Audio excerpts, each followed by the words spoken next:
What is the upnayana? Upnayana is a Hindu ritual where a young boy is initiated into formal education and begins a spiritual journey. It is also known as a sacred thread ceremony. It usually takes place when a boy is between 8 and 12 years old.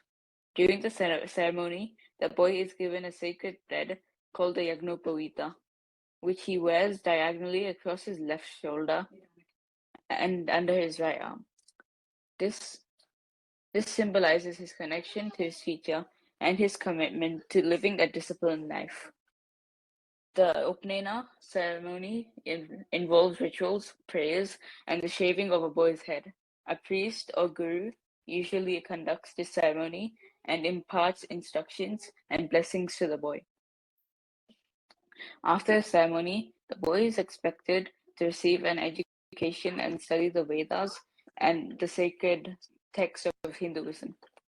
What is the Gayatri Mantra? The Gayatri Mantra is one of the most revered and widely recited mantras in Hinduism. Simplified, the Gayatri Mantra is Om Bhur Swaha Tatsaviturvarenyam Bhargo Devasa Dhimahi Dhiyo Yona Prachodayat. Here's the meaning of each line. Om, it is the sacred sound of the universal vibration representing the divine culture. Bhur Bhur Swaha, these words refer to the physical, astral, celestial realms or planes of existence. Tatsaviturvarenyam, it means that divine radiant sun of wisdom. Bhargo Devasa Dhimahi translates to we meditate upon the divine light of the sun. Dhiyo Yona Prachodayat, this line can be understood as may the light illuminate our intellectual brains. In essence, the Gayatri Mantra is an invocation to the divine light of wisdom represented by the sun. It is a prayer for guidance, inspiration, and the awakening of the intellect. Many people recite this mantra as part of their daily spiritual practice. Yep, that's it. Okay, cool. Thanks a lot, Vibhu. And again, congratulations. Hopefully, we'll get to hear some more mantras from you in due course. Just to add to that, for those of you who don't know, this is from the Skanda Purana. So, Janmana Jayate Shudra Samskrita Dvija Uchate. So this shloka is, it says from Janma, from birth, when you're born, you are born ignorant, which means you are a Shudra. Then the samskara gives you a Dvija, which is you're twice born. Dvija is basically twice born. And so this twice born depends on your samskara. So if you want to be a Brahmin, then you're initiated through a different process. If you're a Kshatriya, then it's a different process. If it's a Vaishya, it's a different process. So that's how this initiation takes place. So people learn their own trades and skills and other things. In the past, there were men and women both used to get the Upnayana. Over time, it just became the men. In Maharashtra, if you go even today, there are the women. Women also have that the thread, sacred thread. Okay, so just giving you a little bit of background on that one. And yeah, both the men and women were educated in India. There was nothing like only the boys are educated or the girls are educated. Both were educated. When this is a research that is backed by Macaulay's letters. Macaulay is one of the first Britishers who did a survey of India, and he found out that 97% of the population back then was educated. There were no beggars. He traversed throughout India and he did not find any beggars, and he saw 97% of the population educated, which was quite contrary to the British system, where they had beggars. There was only 30% educated people there. The rest of them were not educated, and the streets were filthy. Here, the streets are much cleaner. So it was very different. But they had that sense of superiority. So what transpired over the next 250 years, I think most people know. I won't go into that, but just giving you a little bit of background about our education system. All right. let's start with our uh, class today. So what I'll do is I'll share like I did last time, so you know what we're doing. You can even see the I just have a question. yes, go for it. I've heard that the Gayatri Mantra is not to be recited by women. Is that true? Okay, so look, what happens is there is it is a it is given by diksha. Diksha means it is through education, through somebody's uh, initiating you, and that is why they say women are not initiated. You don't have your upnayana, so you don't recite it, and that's an old thing. Seriously, I've seen a lot of women recite it, so I really don't know why you can and can't do it. But traditionally, it's been somebody who's initiated only they can recite the Gayatri mantra. Okay. Thank Yeah, you. you're welcome. All right, so all right, so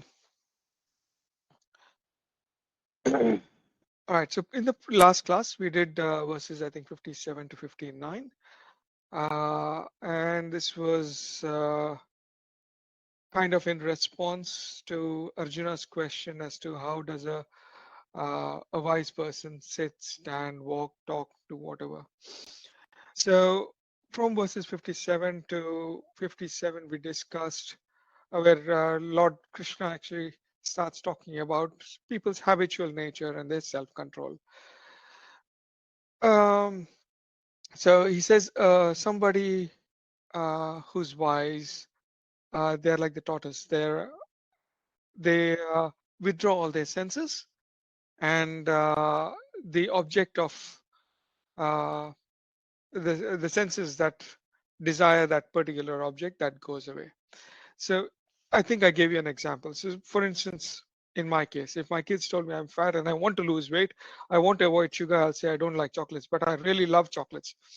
Okay, or I might say, oh look, I'm trying to lose weight, I don't want chocolates. So that's one aspect of it. I'm just telling that I don't want chocolate, but I still desire chocolate. But here, uh, the next part of the verse tells if you have a much bigger goal. In the verse, it talks about divine knowledge, but to give you perspective, say for instance, I want to fit into a pant that I bought a couple of years ago and I don't fit into it anymore. I'm fat, right? So then what happens? I for me my happiness comes from the idea of getting into those pants. So the chocolate doesn't matter to me. So the object itself goes away, the desire itself goes away, the desire to have chocolate goes away. Even though I love chocolates, the desire to have chocolates goes away. But on the flip side, if I just say, oh, I like the chocolate but I don't want it because I'm trying to lose weight, I still have the desire for the chocolate. Whereas if I have a bigger goal, then the desire for chocolate itself goes away. So that's what we discussed last time. And this is kind of a continuation of that last class. So if you can repeat after me, yatato Yatato Yatato hi api abe kaunteya Kaunteya Kaunteya purushasya Purushasya vipaschita Pashyata Vipashyata indriyani Indriyani pramatini Pradadini haranti Haranti prasabham Prasabam manaha. Manaha Yeah. So just like we did last time, we'll go through each of the words. So uh, yatato, it's talking about practicing self-control, somebody who's able to restrain themselves. He api, even for. Okay. Kaunteya. Kaunteya is son of Kunti, Arjuna. So Kaunteya is also used for the other brothers, whether it is Yudhishthira, whether it is Bhima, Nakula, Sahadeva. Nakul and Sahadeva are Madri's kids, but they're brought up by Kaunteya. So even sometimes they are referred to as Kaunteya. Anyway, Purushasya Vipaschya. So we're talking about a wise person uh, in this case, and it's Sanskrit. So there is, like I said, there are a lot of words that don't have exact meaning. So you'll feel that this is repeated word, but it isn't. This is how it is written. Purushasya Vipaschita. It's a wise person who can distinguish, who can discern between uh, what is correct, what is wrong, what they have to do, etc. So that is a wise person. Indriyani, actually, we've discussed somebody who has a divine knowledge. They can then discern what is correct and what's not. Indriyani, senses again, the senses. What are the senses? We have our 5 senses that we know in English, and in a lot of the Hindu texts, sometimes they refer to the 6th sense, which is the mind and the intellect. Okay, because they have desires, they have uh, inhibitions, delusions, etc. So that's why it's called the 6th sense a lot of the times. Pramatini, it's turbulent. So now you're talking about uh, something that's forceful also. Haranti, hijack or carry away. Prasabham, forcefully. Like we said, forcefully. Mana is mind. All right. So the explanation on this verse is sometimes the senses are really strong.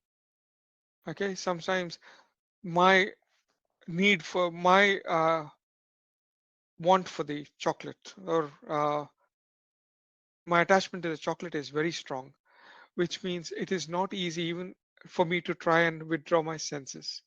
Okay, and they can forcefully carry me away. So this is, we're talking about raga and dvesha, likes and dislikes. So they sometimes are so strong that you can't resist. So I may not be able to resist the chocolate. Okay, and they're talking about this is even somebody who practices self-control. And the verse then follows on from there. If you can repeat after me. Tani sarvani Tani Tani sarvani samyama, sorry, samyamya Samyamya yamya yukta Yukta asita Asita matparaha Matparaha ha vashe Vashe hi hi yasya Yasya indriyani Indriyani tasya Tasya prajna Prajna pratishtita. Pratishtita. Yeah. So some of these words you've already heard, but let's go from the beginning. Sarvani is all, Tani is them. So you put the 2 words together, it's all of them. We're talking about the senses from the previous verse. Samyamya. So this is withdrawing or you're subduing your senses. Yukta, you're engaged. This is also related to yoga, union, that sort of thing. So that's why it's united. Asita, remain. You're seated. Okay. Matpara, you've say focused on me or toward me. Vashe, Vashe. So something Vashanali Maradu. Something that you control. He, yes, yeah. Certainly for that person. Indriyani. This is the word we have come across a few times now. Indriyani is senses. Tasya, there. Prajna, wisdom. This word also we have uh, uh, come across a few times. Same with the last one. Pratishtita. Pratishtita. So is fixed or steadfast. Now, this one also I'll go through quickly because the next 2 verses are need a slightly detailed explanation. Okay. So having controlled all the senses, one should sit in meditation, concentrating on me. So what he's saying is, the above verse, even somebody who is steadfast, even somebody who has a knowledge, sometimes cannot control his senses from senses to he can't control his senses, and he wants or he desires certain objects. And he's saying in the next verse, if somebody is in such a state and they're even if they try to control their senses and they start meditation, they sit down and meditate and concentrate on me, then this person, their senses are restrained and his wisdom is steadfast. So he's somebody then returns to the uh, um, state where he has the knowledge of the divine and he's applying it in his everyday life. The meditation part, I'm not go into too much detail, but in chapter 6 we will be doing meditation. That's why I put that there. And I've used the word pratyahara. So I don't know how many of you know that know the Yoga Sutras or have heard of it. So Yoga Sutras is Patanjali's uh, writing or his steps to attain samadhi. And one of those steps is pratyahara, where you're withdrawing all the senses, like the tortoise. Okay, but we'll discuss more of this when we get to the meditation chapter in 6. All right, these are the two verses that are quite important, and we are actually into philosophy here, or psychology, I should say, more so. So if you can repeat after me, dhyayato Dhyayato vishayan Vishaya punsaha Saha sangha Sangha teshu Teshu yeah, upajayate Upajayate sangat Sangat sanjayate Sanjayate kama Kama Kama kamat Kama krodha Krodha abhijayate. Abhijayate The next one is krodhat Krodha bhavati Bhavati sammoha Sammoha sammohat Sammohat mriti Mriti vibrama Vibrama Brahma mriti Smriti pranshat Vanshat Shat buddhi Buddhi nashah Nasha buddhi Buddhi nashat Nasha pranashyanti. Pranashyanti. Okay. So there'll be some words that you already know, but let's go through some of these words. So dhyayato, something that is dwelling, somebody that is deep in thought or contemplating. Okay. Vishayan is again sense objects. And this is the six senses that desire something or that sense things.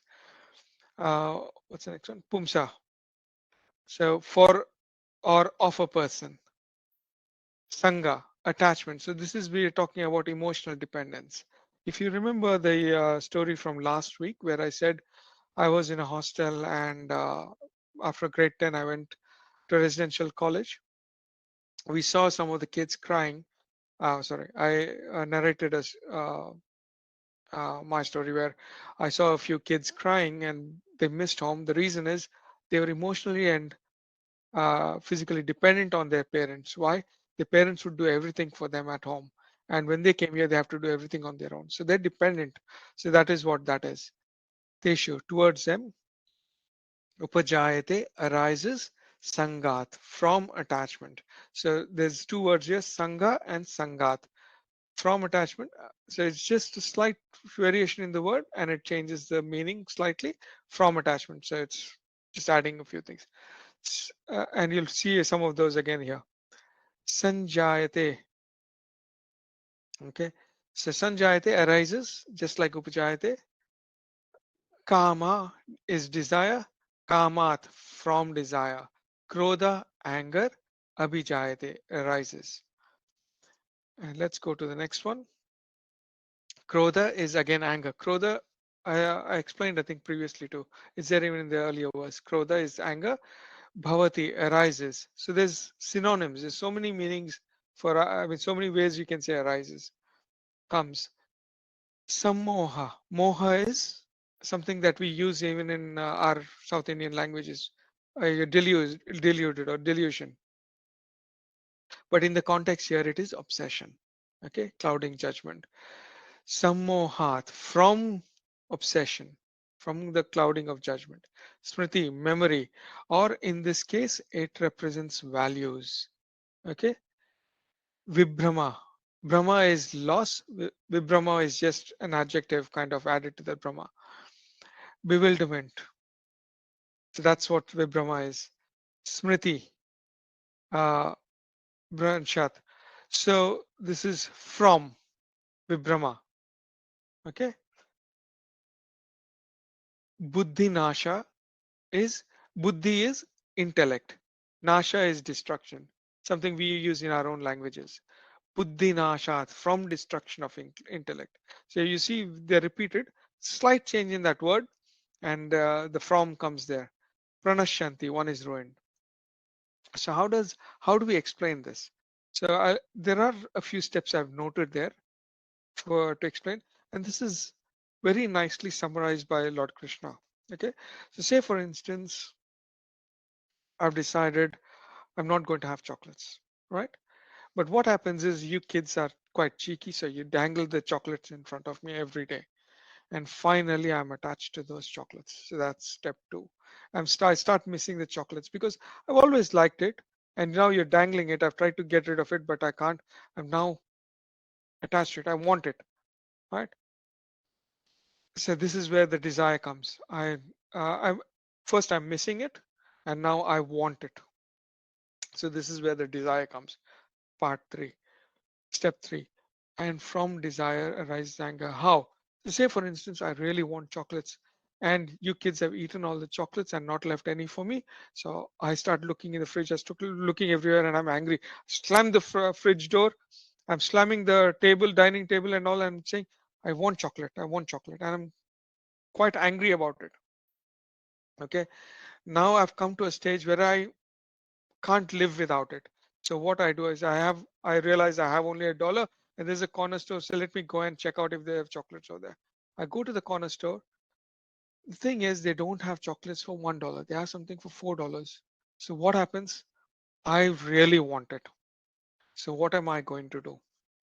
Okay. I'm obsessed about this now. I want it at any cost. So I start scheming. I keep looking at what's happening at the counter. There's some other people now at the counter, and the shop owner or whoever it is at the counter is distracted. So what I do is I quickly steal one, put it in my pocket, and walk out. That is scheming. I'm actually uh, losing my values over here. So that's what is spoken about earlier. So my core values, I've lost it because it started with being exposed to the object. I'm attached to it, then I desire, I want it, and then I'm angry because I can't find it, and then I'm obsessed, so obsessed that I go to the shop to buy it, but he doesn't have what I want, but he has something a little more expensive. I steal it because I want it any which way, and I've lost my values because of that. And the last one is character. If you've heard, there is I don't know, there's some of these sayings that are sent by WhatsApp every now and then. One of them says, if you've lost wealth, you've lost nothing. Because wealth, you can, yeah, You can make money, you can lose money, it doesn't really matter. Health is lost, something is lost. But when character is lost, everything is lost. So in this last one, you've lost your values and you believe it's acceptable, you'll start doing things that are worse, you've completely lost your character. And that's the worst thing that can happen. So this is what is explained in these 8